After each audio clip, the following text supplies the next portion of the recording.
seja que Jesus nos envolva em sua paz. Muito recentemente, a comunidade espírita comemorou os 70 anos do lançamento do romance Paulo Estevam, o mais volumoso dos 5 recebidos, ou dos 6 recebidos por Chico Xavier, psicograficamente, um deles, naturalmente, hoje está perdido, e que nos apresenta de modo fulgurante a figura de Paulo. O romance gira em torno de Paulo. No entanto, outro dia, me atrevi a fazer uma releitura de modo desfocado. Esqueci de Paulo. Comecei a suspeitar que o romance, como não era só Paulo, Paulo talvez não fosse o protagonista. É como alguém que se dá o direito de assistir ao filme e quando um ator coadjuvante tem um desempenho excelente, ele rouba a cena do ator principal. Isso acontece muito. E então, se percebemos o livro, nos primeiros momentos, ele gira em torno de Estevão, a família de Estevão, o marco do cristianismo, e que temos poucas notícias graças aos Atos dos Apóstolos. Depois aparece Saulo, noivo da irmã de Estevão, depois, na condição de Paulo, Saulo renovado, e ali a conversa com Pedro. E aí eu entendo que o romance toma uma nova dinâmica, porque Pedro se agiganta e de fato Paulo se faz uma figura menor.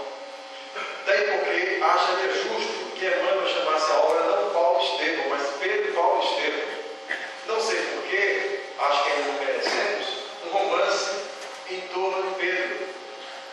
Porque de fato esse é um apóstolo gigante, talvez o mais humano dos 12, porque quando nós vamos ler os evangelhos, achamos que estamos diante de texto sagrado e que ali nada mais além do que teologia. No entanto, os 12 apóstolos podem perfeitamente se configurar à nossa frente como um desfile de 12 tipos psicológicos. Me parece o mais humano deles exatamente Simão Pedro. Porque, como acontece no romance de formação, nós percebemos que na sequência dos evangelhos, Pedro vai se agigantando, aquele homem que parece frágil, temeroso, tíbio, ele vai consolidando um caráter excepcional a ponto de se destacar no grupo do corpo apostólico e receber do próprio Jesus a missão de ter todo o restante da comunidade em torno dele. Nós sugerimos então iniciarmos essa exposição com uma página musical, uma leitura artística exatamente da figura de Pedro.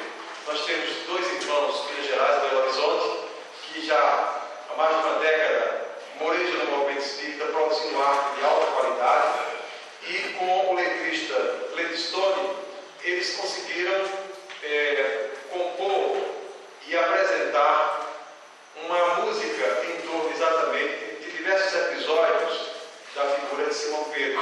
Vamos ouvir então.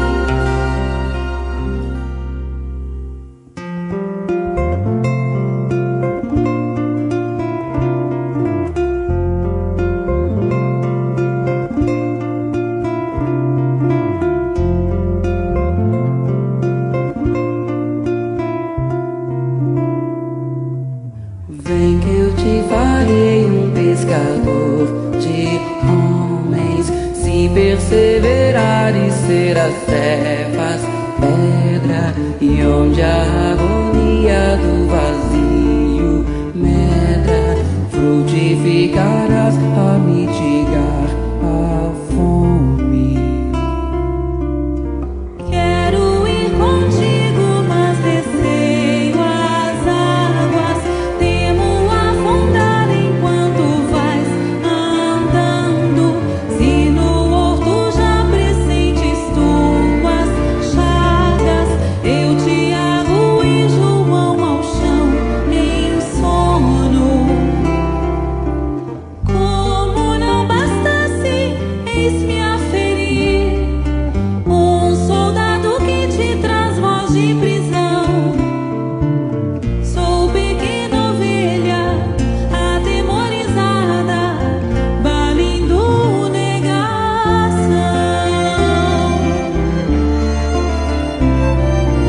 Volvo a vida e tomo pela tua mão.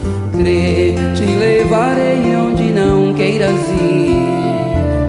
Pedro, tu me amas. Pedro, tu me amas. Pedro, tu me amas.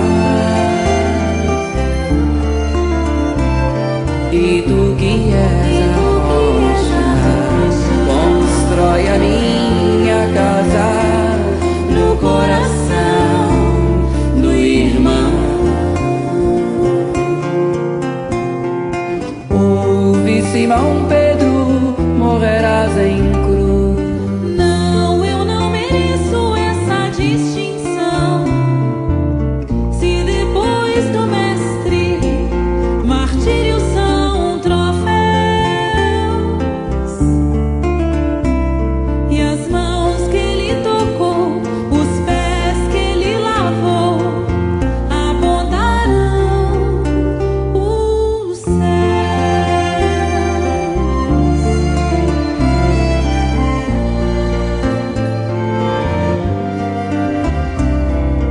Volvo a vida e tomo pela tua mão. Crer, te levarei onde não queiras ir. Pedro, tu me amas. Pedro, tu me amas. Pedro, tu me amas.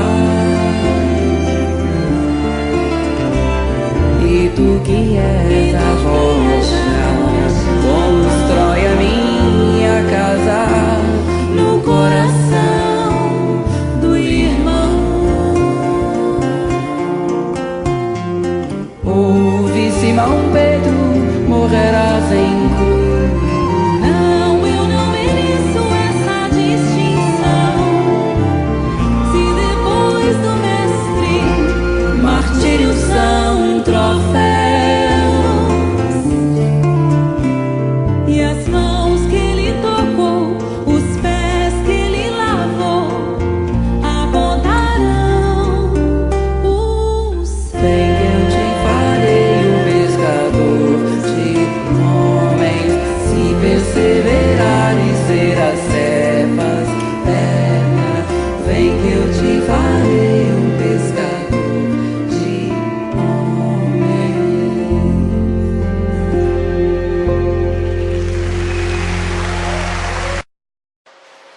Então, como dizíamos, Gladstone Lage, os irmãos de Vanessa conseguiram, de algum modo, fazer um cotejo de diversas passagens do Evangelho envolvendo Simão, que bem sabemos é um dos primeiros apóstolos a ser convocados por Jesus, porque ele está a pescar com seu irmão André, ali exatamente no lago de Tiberíades, chamado Mar da Galileia, e Jesus passando os chama e imediatamente eles aderem àquela nova proposta, assim descreve os evangelhos. Shimon, ou Simão, em hebraico, passa a ter de Jesus um apelido. Aliás, Jesus gostava de apelidar, de dar uma alcunha aos seus discípulos, talvez para traduzir o que havia de mais profundo na personalidade de cada um. E no caso de Simão, parece até uma brincadeira, mas ele tem um apelido ao contrário. Algumas pessoas pensam, porque Simão parece ser mais frágil, parece ser mais covarde pela sua negação, tripla. No entanto, ele é chamado exatamente de rocha, em hebraico, Kefas, em grego, Petros, daí porque passamos a chamar de Simão Pedro. Depois, esse é o seu nome na sequência do Evangelho. Mas era simplesmente Simão, pescador, irmão de André, ou filho de Jonas, Bar Jonas, ou de João, como no final do Evangelho de João assim se apresenta. Então, o que nós percebemos é que a personalidade de Simão Pedro, ela é marcada exatamente pelo entusiasmo e pela emoção. Ele é impulsivo. Daí porque os próprios autores que tentam voltar às letras evangélicas e colocar a figura desse personagem em dinâmica, tem uma grande dificuldade, porque ele se parece muito humano, não estaria adequado para o papel como do apóstolo. No entanto, vamos perceber na sequência da vida de Simão Pedro diversos episódios em que de fato ele que transita entre a maior excelência do bem e a pior das condições humanas. Por exemplo, quando bem sabemos, na quinta-feira fatídica, na quinta-feira da Semana Santa, ele promete completo apoio a Jesus, diz que seria capaz de ser preso por ele, de morrer por causa dele, e Jesus o adverte que antes que o galo cantasse pela segunda vez, segundo o evangelista Marcos, Pedro o trairia por 3 vezes. Parece uma informação rigorosamente absurda. No entanto, assim acontece, porque descreve os evangelistas que Jesus é manietado, lembrando que isso antes, quando Jesus está morto, na noite da quinta-feira, após a ceia pascal, ele está lá com Pedro, João e Tiago. Normalmente, nos momentos mais difíceis, ele se encontra com esses 3 apóstolos, assim como aconteceu no Monte Tabor. E Jesus vai orar, os encontra dormindo, e quando chega a saudadesca, junto com Judas Iscariotas, para a prisão, Pedro é aquele que lança a mão de uma espada e, dando um golpe no soldado mau, consegue, de algum modo, ferir, decepar a sua orelha. Possivelmente ele ia atingir a cabeça, Malco se afastou e cortou a orelha. E Jesus faz um duplo movimento. Ele vai restituir a orelha de Malco, fazer uma cirurgia imediata, colocá-la no lugar possivelmente, estancar o sangue e tudo mais. E adverte a Simão Pedro: Simão, lembra-te, quem com ferro fere, com ferro há de ser ferido, embainha a tua espada. Naquele momento nós percebemos que Simão não, de algum modo, não se apresenta como covarde, muito pelo contrário, parece ser o mais corajoso de todos, porque é ele que enfrenta os soldados, é ele que vai lá com a simples espada, na tentativa última de defender o mestre, e recebe uma reprimenda de algum modo. Jesus não aceita a sua defesa, porque disse que se ele precisasse, teria à sua disposição toda uma legião de anjos que faria a defesa necessária. No entanto, Simão permanece manifestando uma grande coragem e, ao mesmo tempo, de forma ambígua, uma certa fragilidade, uma certa covardia, porque Jesus é levado para o sinédrio, para Anás e Caifás, para aqueles julgamentos arbitrários que varam toda a madrugada, e Simão Pedro tem a audácia de, junto com outro discípulo, muito jovem, de acompanhar Jesus naqueles interrogatórios. No entanto, descreve os evangelistas que Simão ficou acompanhando ao longe. Aqui estava o palácio, Jesus lá dentro, sendo objeto de tortura e de interrogatório absurdo, e Simão Pedro ao longe vendo o envolvimento, de algum modo, a evolução daquela situação. Emmanuel, na obra Caminho, Verdade e Vida, ele faz uma excelente análise intitulada O Fracasso de Pedro, capítulo 89. Para se ter uma ideia, Emmanuel, ele chega a fazer 45 análises das 2 cartas de Pedro, porque bem sabemos, Paulo tem 14 cartas, né? E tem uma perdida chamada terceira carta aos Coríntios. Mas Simão Pedro, depois da carta de Tiago, nós temos ali no Novo Testamento as 2 pequenas cartas de Simão Pedro. E Emmanuel chega a fazer 45 análises em 7 obras desse material de Pedro. Para se ter uma ideia, só da primeira carta, capítulo 4, versículo 10, Emmanuel procede 5 análises diferentes. Ele volta ao mesmo texto, ao mesmo versículo, aquele estilo de Emmanuel, de recortar o versículo do texto e fazer uma exegese, fazer uma análise. Então ele faz 5 análises diferentes do mesmo versículo. Então, mas nesse episódio específico do fracasso de Pedro, Emmanuel atenta para um detalhe muito interessante, porque por que é que Pedro fracassou?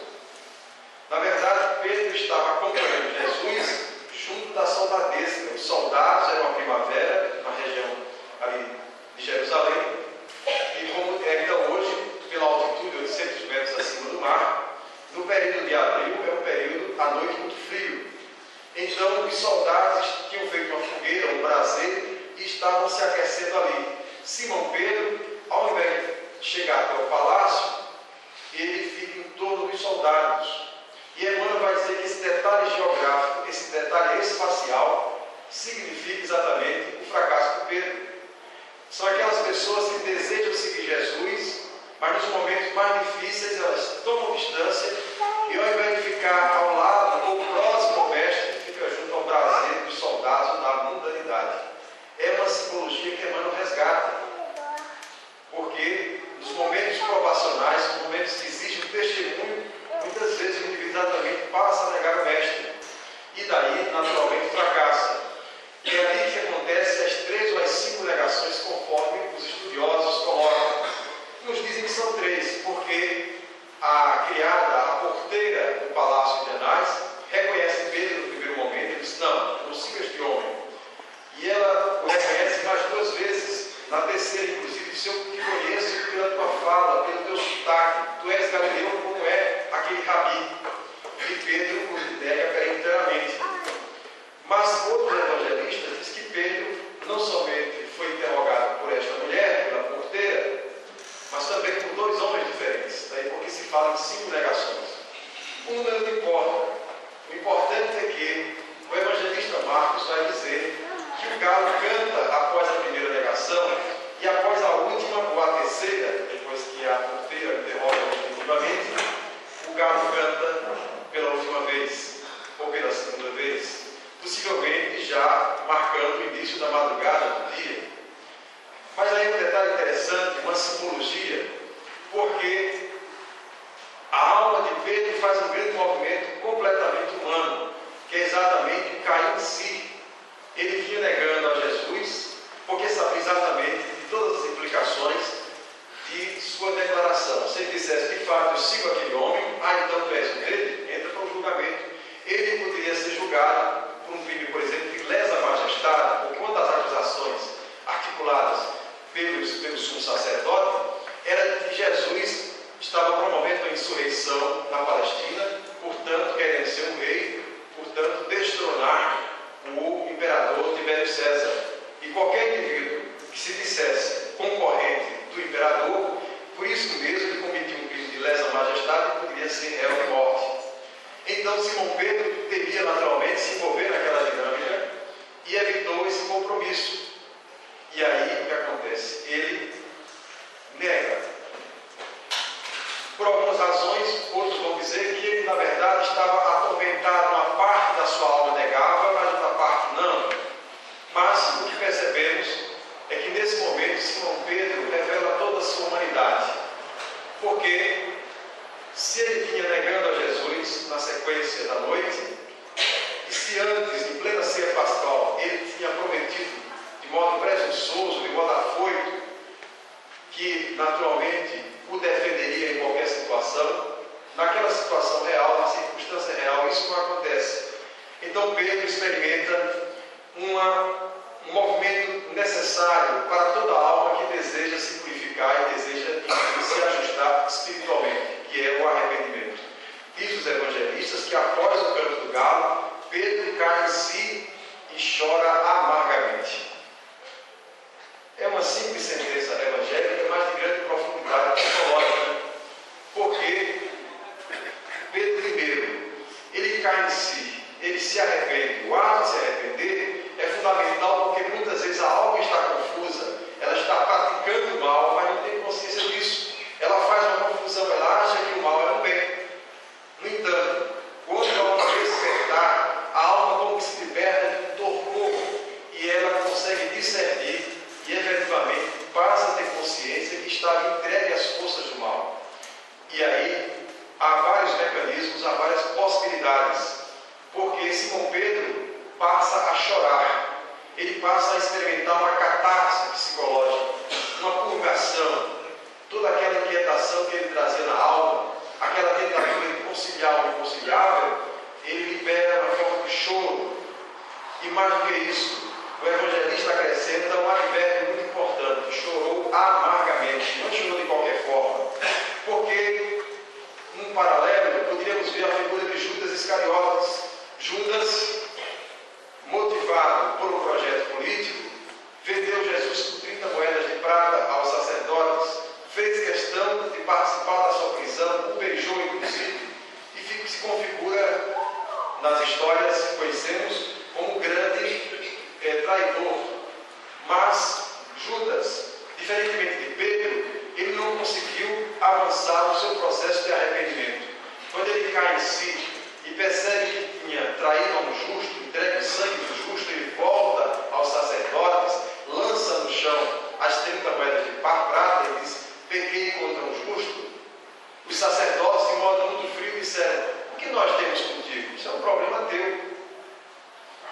espírito Emmanuel e o espírito Amélia Rodrigues e Valdir Franco vão nos dizer que muitas vezes essa é exatamente a atitude dos cúmplices do mal, porque há pessoas que nos empurram para o mal, e quando o mal está feito e voltamos para pedir apoio a elas, elas vão dizer exatamente a semelhança dos sacerdotes. Isso é lá contigo.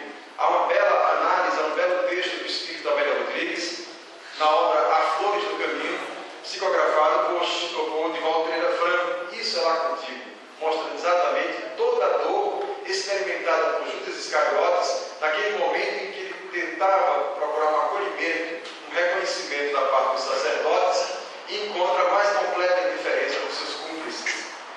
Então Judas, diante daquela tormenta e ainda sob a pressão de uma obsessão profunda, ele não consegue concatenar o pensamento, não consegue, enfim, ajustar as emoções e se entrega ao suicídio por enforcamento, segundo se sabe. Aí nós encontramos uma reação absolutamente diferente daquela de Simão Pedro, porque Judas, diante do erro e se arrependendo, tendo consciência desse mesmo erro, ele entra num processo autodestrutivo, o que é um movimento muito comum para todos nós. Quando nós nos deparamos com o nosso próprio erro, começamos a ter raiva de nós mesmos e começamos a nos auto-sabotarmos. Começam os processos de indivíduo trabalhar de modo consciente ou não contra si mesmo, contra qualquer possibilidade de felicidade, de progresso, de evolução. O indivíduo começa a tomar atitudes que, na sequência dos dias e dos anos, vão se configurar em dificuldade para a sua própria evolução. É uma forma de autopunição. E assim aconteceu com Judas Iscariotes. Ele não suportou o peso da própria avaliação, o peso do próprio erro, e preferiu se destruir numa possibilidade impossível. Porque bem sabemos que o suicídio nada resolve. Na verdade, ele se complicou ainda mais naquele seu recuo.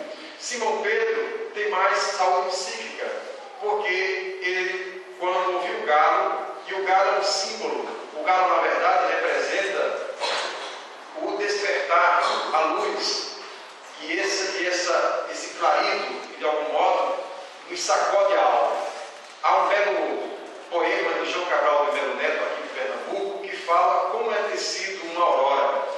E ele coloca de outra forma, não tem um talento para reproduzir tal e qual, mas ele diz que uma aurora é uma espécie de tecido feito a partir do fio do canto de cada galo. Os galos começam a cantar e, somando todos os fios, eles fazem essa textura que nós conhecemos como aurora, como o raiar do dia. Que beleza aí desse grande poeta pernambucano. Então, o galo representa isso. Simão estava na sombra e, de repente, ele se depara com a luz. Ele estava completamente surdo à voz da própria consciência e o galo despertou, lhe chama a atenção. Então, ele percebe claramente que tinha cometido um grande erro e chora amargamente. É muito importante esse movimento de chorar amargamente, de chorar e chorar amargamente, não chorar de qualquer forma. O choro, hoje é sabido pela psicologia, pela cardiologia também, tem um efeito catártico, porque muitas daquelas emoções retesadas, se não forem liberadas na forma de choro, elas tendem a dificultar o coração, muitas vezes levando a um infarto. Daí porque é sabido que muitos dos infartos dos homens se dão porque, por uma questão cultural, não são educados desde a infância a chorar, muito pelo contrário, a ficarem à semelhança dos japoneses, contidos, retesando a emoção, e isso vai arrebentando toda a estrutura cardíaca.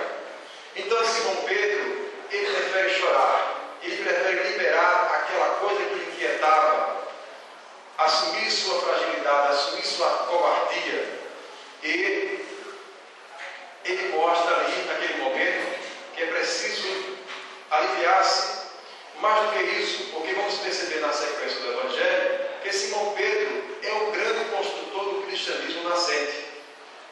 Daí porque Jesus, na sequência, ressurreto, aparece na Galileia e tem recomendações específicas para Simão no sentido da condução da comunidade. Nós vamos ver agora pequeno trecho do filme Jesus de Nazaré, de Zeffirelli, aqui naturalmente com a licença poética. Compreender, e isso me deu esperança. Através de suas palavras. As velhas escrituras parecem ter vida. É isso que queremos. Que os mandamentos tenham vida dentro de nossos corações, não gravados numa pedra.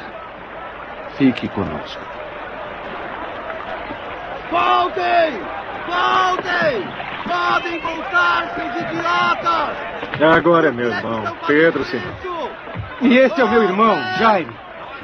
Está gritando de novo, zangado como sempre. A única coisa que pegamos esses dias são impostos romanos! Enquanto estamos suando, ferindo nossas mãos nas redes, este maldito imposto nos leva metade e dá para os romanos! Malditos! Vão, irmãos! Vão dizer àquele coletor de impostos falso, de duas caras, Mateus, que se ele quiser mais dinheiro meu, vai ter que colocar peixe no lago! Simão, este é o homem que lhe falei. O homem que João falou. João Batista.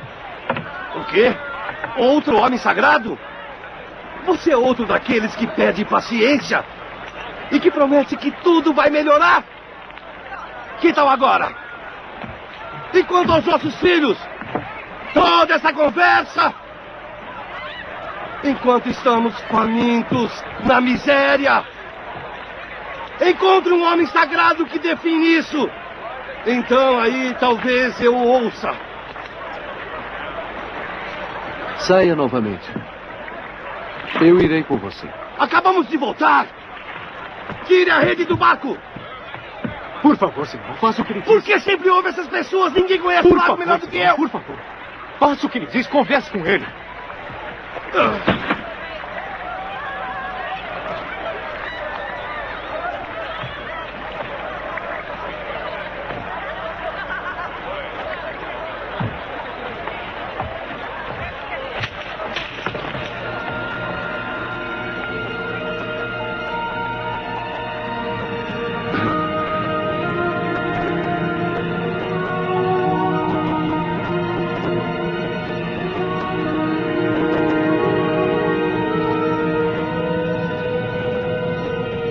O que está olhando?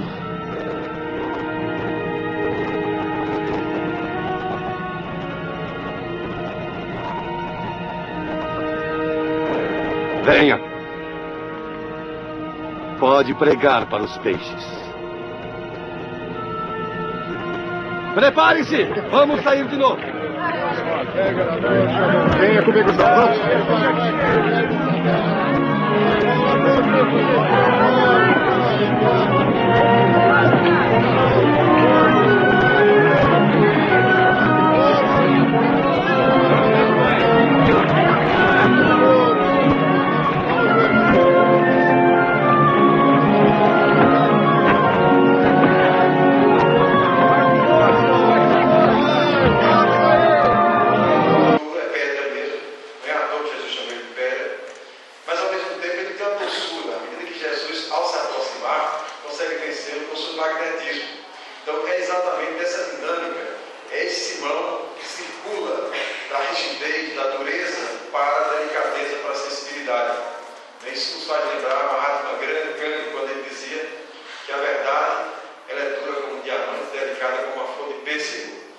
E vamos perceber isso também exatamente na segunda fase da vida de Simão Pedro. Porque se no primeiro momento ele adere a Jesus, ele de algum modo declara a fidelidade ao Mestre, ele vai sofrer essas agruras todas.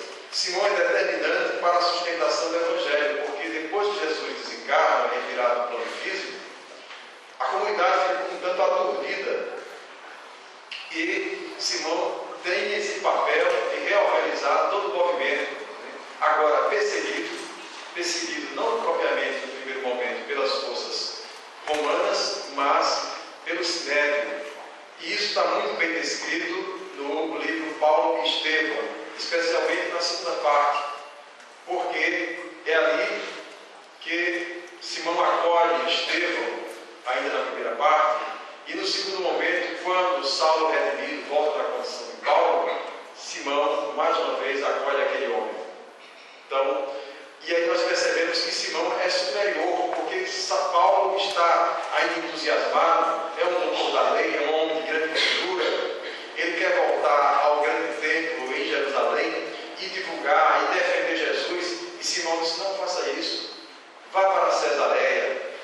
Não são esses os métodos. Na primeira vez que Paulo, na condição de Saulo, vai à Casa do Caminho, que aliás é a primeira instituição de caridade da história, porque ali Simão Pedro recebe uma casa, um terreno na estrada de Jerusalém para Jope, e naquele grande espaço ele consegue uma construção em forma de U e vai abrigar os desvalidos de toda sorte.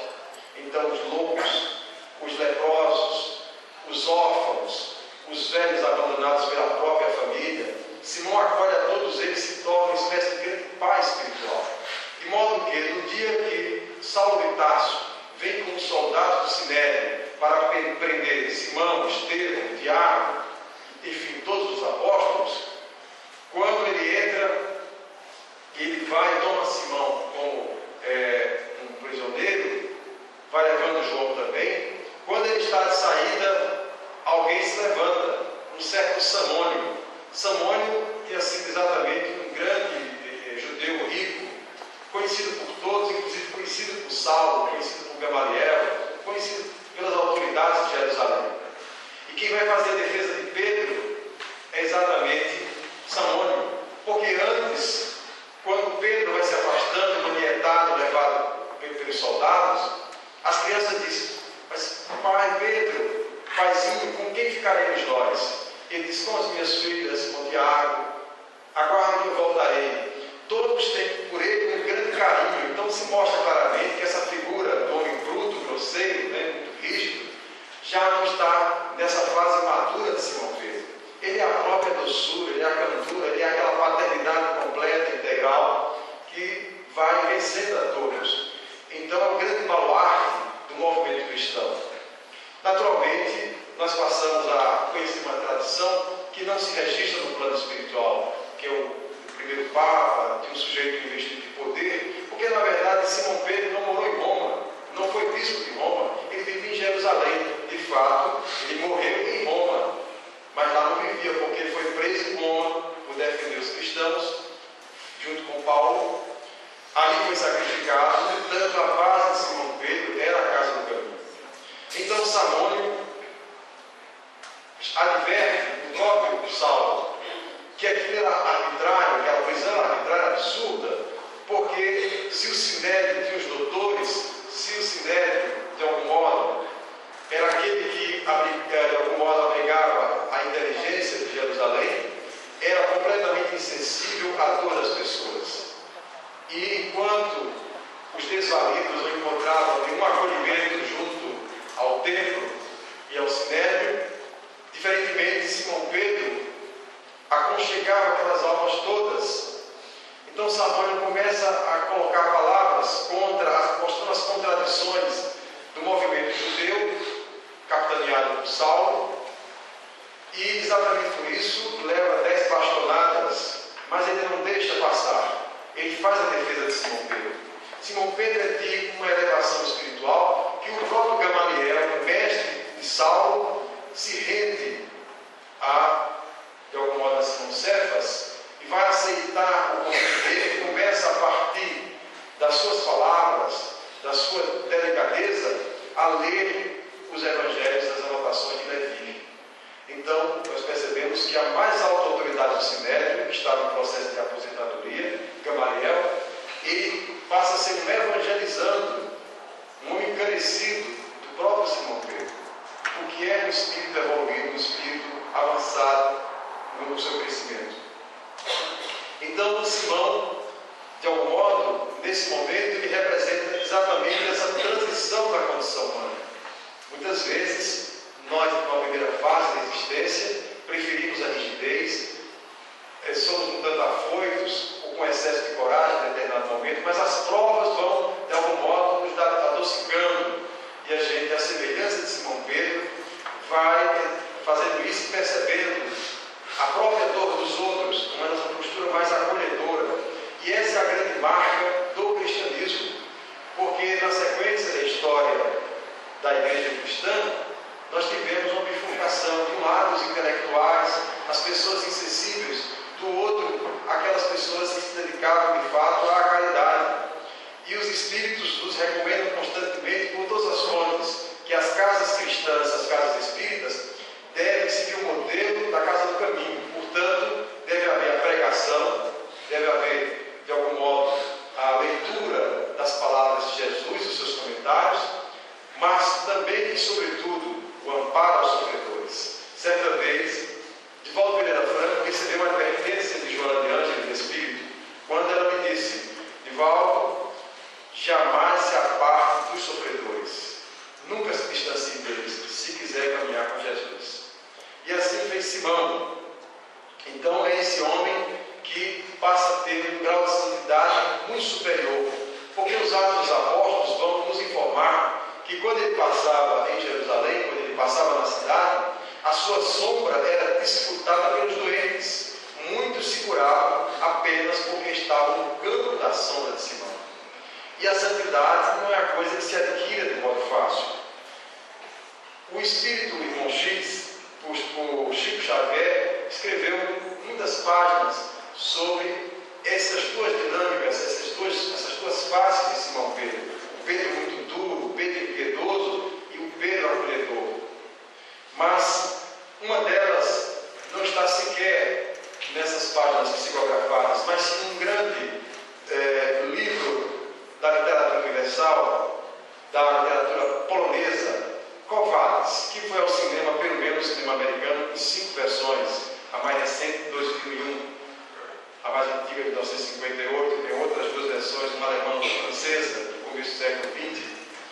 Mas ali nós temos exatamente a figura de Simão Pedro, naquele episódio da expressão latina Quo Vadis, para onde vais? Narra a tradição, isso não está em lugar algum, mas também na tradição cristã, que Simão Pedro teve que, por força da sua vida apostólica, do trabalho de evangelização, ir a Roma. E nesse período, no ano 67, já a partir de 64, tinha sido desencadeada uma grande campanha de perseguição aos cristãos pelo imperador auxiliar, que nós conhecemos como Domício Nero, um imperador completamente atormentado, controlado por uma entidade ainda mais perversa do que ele. E a partir do ano 64, bem sabemos, Nero desejou, de algum modo, fazer uma remodelação da cidade de Roma e maquinou um incêndio, uma destruição necessária. No entanto, ele associou isso aos cristãos e passa a responsabilizar os cristãos por esse tal incêndio. É a primeira grande perseguição. E as perseguições se sucedem, mas no ano 67 elas tinham recrudescido.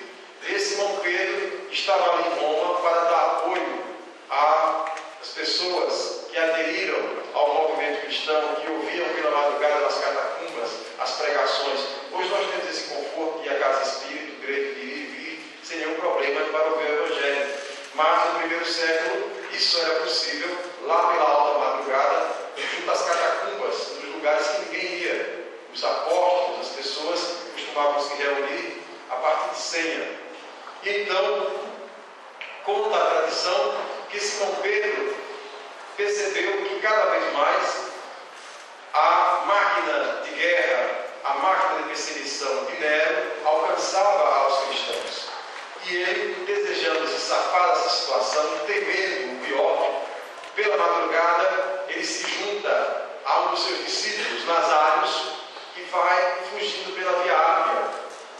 Avança em alguns quilômetros à noite para não ser reconhecido, e quando estava próximo do sol raiar, ele percebe ao fundo da estrada uma luz muito forte.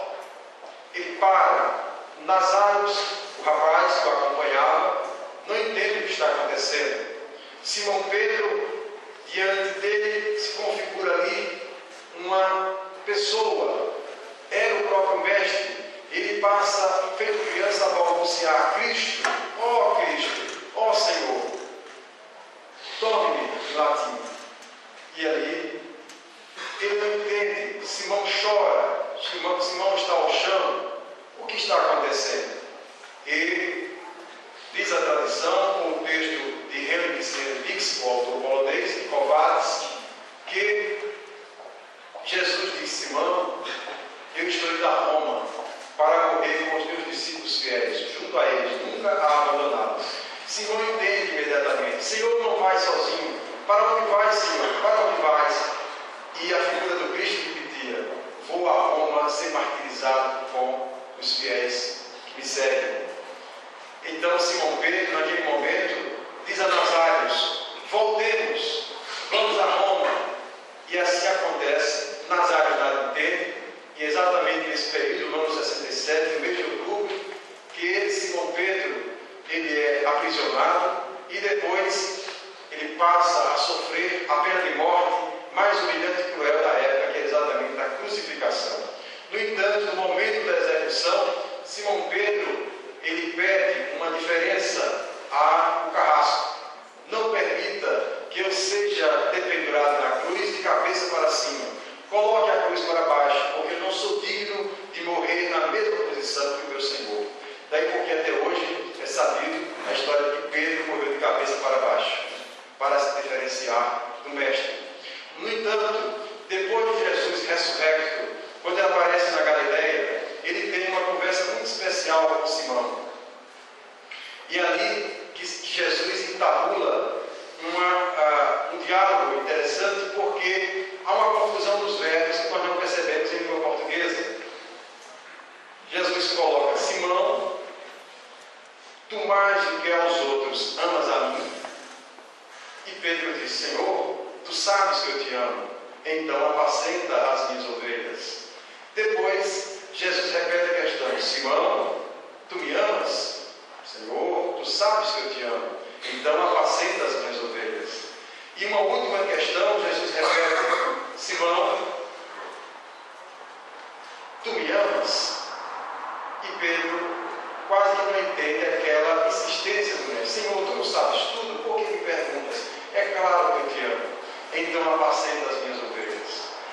Quando observamos o texto em grego, na verdade há um jogo de dois verbos. Jesus pergunta no verbo agapô, que é o verbo amar no sentido espiritual. Os gregos tinham vários verbos para amar: porneia, o amor da criança pelo seio da mãe; amor eros, amor entre os amantes; amor filo ou filéu, que é o verbo amar, amizade; até o amor agape, que é o amor espiritual, o amor sem nenhuma esperança de retorno, o amor de desprendimento. E Jesus pergunta exatamente usando o verbo agapon, e Pedro responde com o verbo filo, ou filô. Como se Jesus perguntasse: Simão, tu me amas? Ele dissesse: Senhor, tu não sabes que eu sou teu amigo, eu tenho amizade por ti, que eu gosto de ti? Aí Jesus pergunta de novo: Simão, tu me amas? Senhor, tu sabes que eu sou teu amigo, que eu gosto de ti. Aí Jesus percebe que Pedro não é capaz de alcançar esse verbo superior. Então Jesus baixa o nível e vai: Simão, tu gostas de mim? Aí Pedro responde: Senhor, tu conheces todas as coisas, tu sabes que eu gosto de ti, então apacenta as minhas ovelhas. A figura de Simão pode ser qualquer um de nós, porque Jesus vai dizer em determinado momento que o tornaria pescador de almas. Na verdade, Jesus está mostrando uma revolução psicológica. É preciso ir além da personalidade, do ego. Porque Simão, de fato, numa estrutura usando a teoria da personalidade de Jung, a persona dele é de pescador, ou seja, o papel social dele é de pescador, pescar peixes. Mas Jesus fala em pescar homens, ou seja, ele se manteria naquela atividade que já era conhecido, mas agora ele precisava pescar almas. Então todos nós temos a nossa persona social, mas é preciso uma perspectiva evangélica e mais além. Por exemplo, se um enfermeiro estiver diante do paciente, eu sou enfermeiro de algum paciente, mas se pudesse ser visitado por Jesus, é muito mais do que paciente, é enfermeiro de alma. Um professor diante dos alunos não é apenas professor daqueles alunos, é um professor de almas. Um comerciante diante de um cliente não é tão somente uma relação transacional de negócio, mas está ali a relação de duas almas que ninguém pode lesar ninguém. E assim nós teremos a solução de grandes problemas sociais. Quantas vezes nós encontramos pessoas mal atendidas no serviço público, em qualquer ambiente, porque a pessoa que atende se acha superior diante daquela outra. se ela lembrasse que aquela outra criatura é uma alma que merece toda a dignidade, que está aí a serviço de Deus, que está lhe convocando para uma vida digna, para o serviço, efetivamente faria essa revolução proposta a Simão. É também nesse momento que nós percebemos que há outro episódio da vida de Simão Pedro que mostra uma dinâmica psicológica superior. Porque quando Simão vê Jesus na praia e avança na água, ele vai ali caminhando sobre as águas, Simão deseja, naquele pulso, naquela emotividade própria dele, ir ao seu encontro, e ele afunda. Mas na verdade, bem sabemos que é possível perceber que Simão Pedro pode representar o ego humano, as preocupações imediatas, a forma mais estreita de ver as coisas, e Jesus o self. Jung vai dizer que existe um eixo ego-self.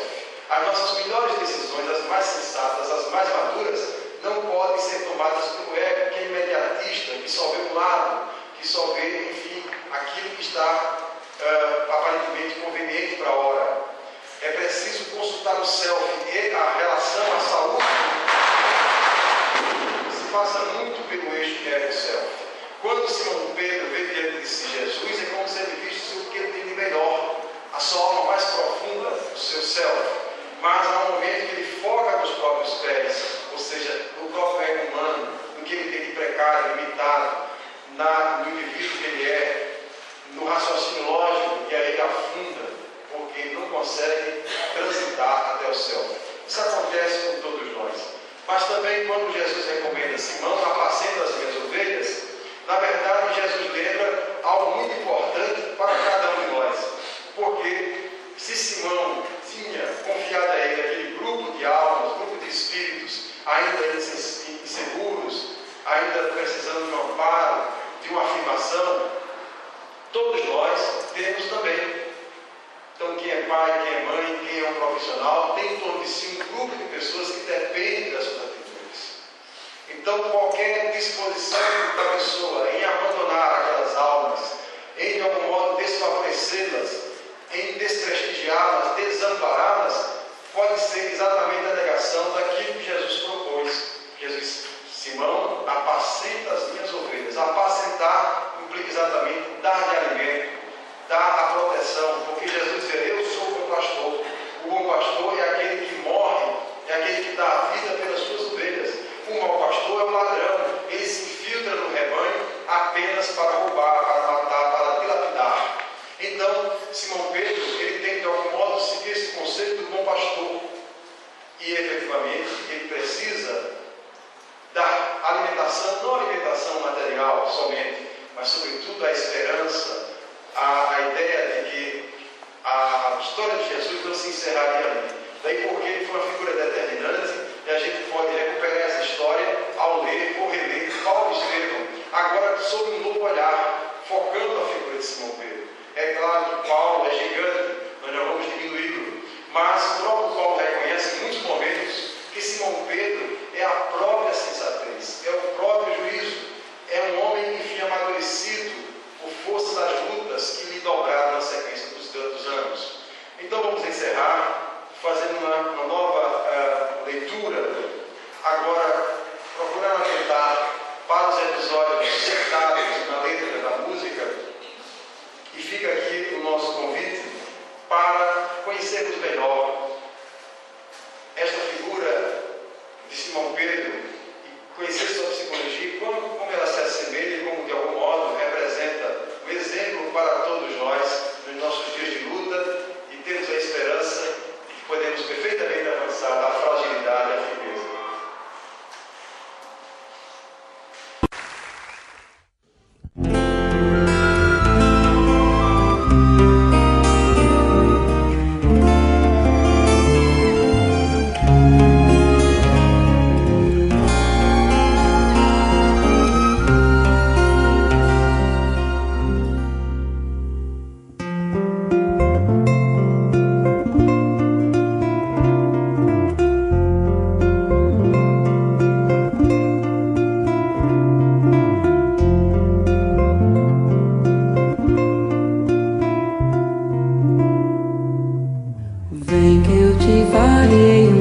pescador de homens. Se perseverar e ser as cefas pedra, e onde a agonia do vazio medra, frutificarás a mitigar a fome.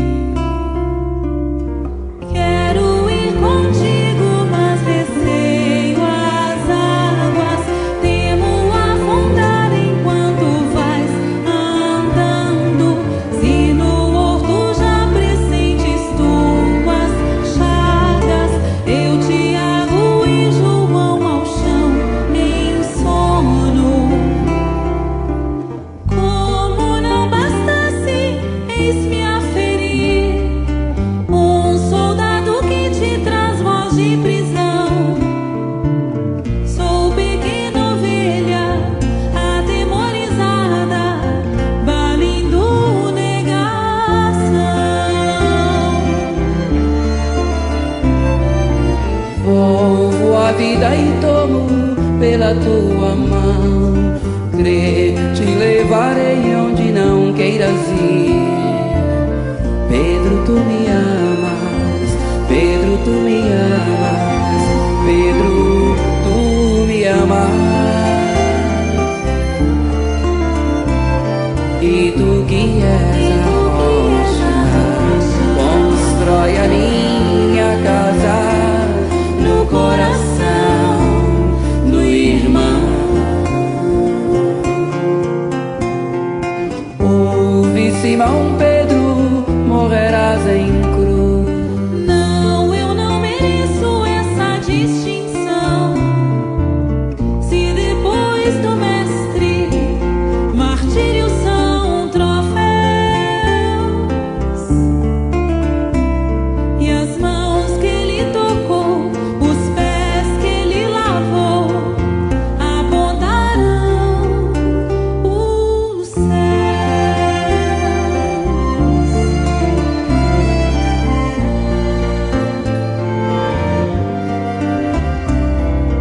Volvo a vida e tomo pela tua mão. Crê, te levarei onde não queiras ir. Pedro, tu me amas. Pedro, tu me amas. Pedro, tu me amas. E tu que és a rocha, constrói a minha casa no coração do irmão. Ouve, Simão Pedro,